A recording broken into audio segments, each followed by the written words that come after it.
Alrighty, everybody, welcome back to the channel where we go in search of wildlife photography. I'm Doug Wallace for the Wildlife Gallery. Today's Monday, November the 21st. I just came back from about an hour outing doing a little road hunting with the R5 this morning. I had the 100 to 400 adapted onto it along with the teleconverter. You know what? In this time of the year, road hunting for wildlife, I just don't find works that well for me.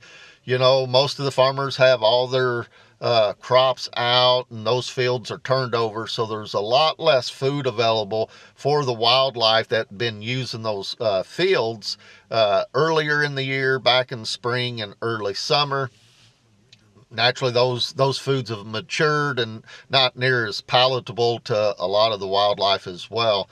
Now, if you can still find a hay field that has some hay bales around it, you know, big round hay bales, that's still going to be a really good spot to find a hawk or an owl sitting there hunting. And you might even luck into a species like a coyote, a fox, maybe even a bobcat. You know, especially on cold mornings, they're going to want to get out in the sun. Those hay bales are perfect spots for them to sit up on, sit in the sun, warm up, and even be able to catch a mouse or a vole or something like that right around these hay bales. Anyways, I really didn't think I'd find much today, and that proved to be true. Now, I have a group of pigeons right here around the house that hang out, and I just pulled over. They were here. I was trying to get some photos of them this morning, and one of the neighbors come driving by pretty fast, went right through all the pigeons, and they spooked off. So I really don't think I got anything there. But I did have a question for everyone. This time of the year, do you have a certain species that you target?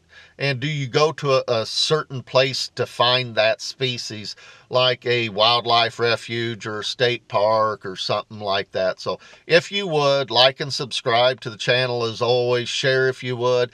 And then in the comment section, leave me a comment about your species that you target this time of the year and how you go about doing that.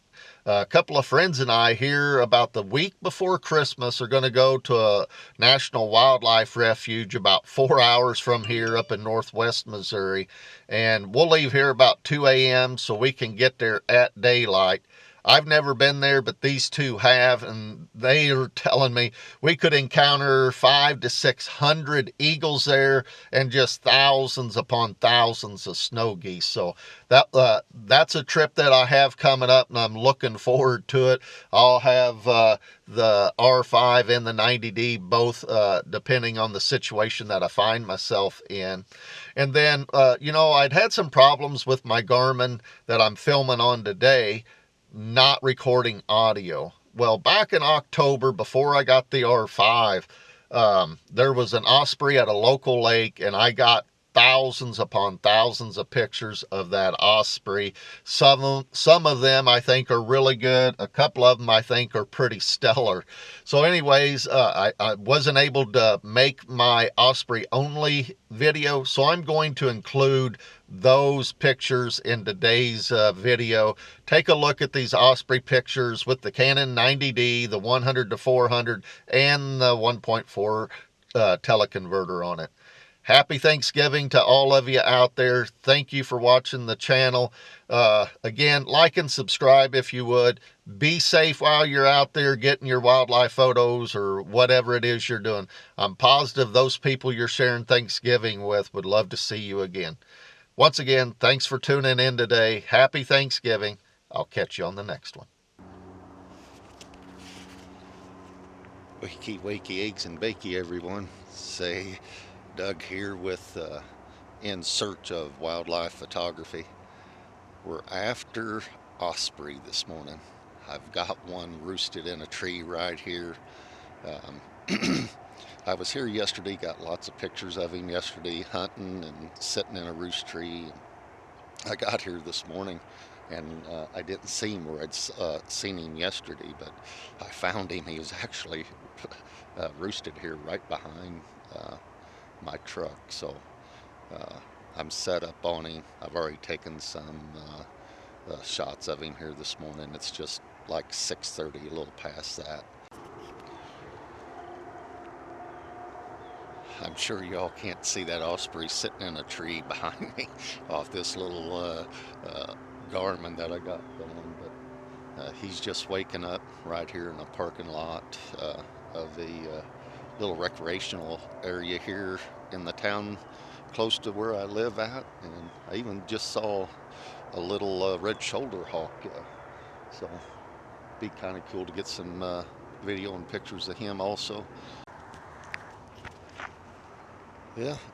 Good morning again, everybody. Well, it's a public park, and had some elderly people show up with their dog, and they parked right underneath the tree where that osprey was roosted at.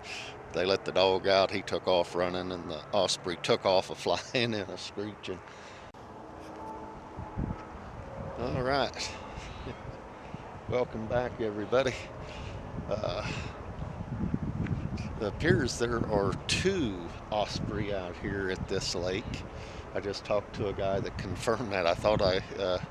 When I was videoing, I thought I noticed a second one at the far end of this lake here, and probably a breeding pair would be my guess. I don't know anything really about ospreys except for they're a really cool looking bird.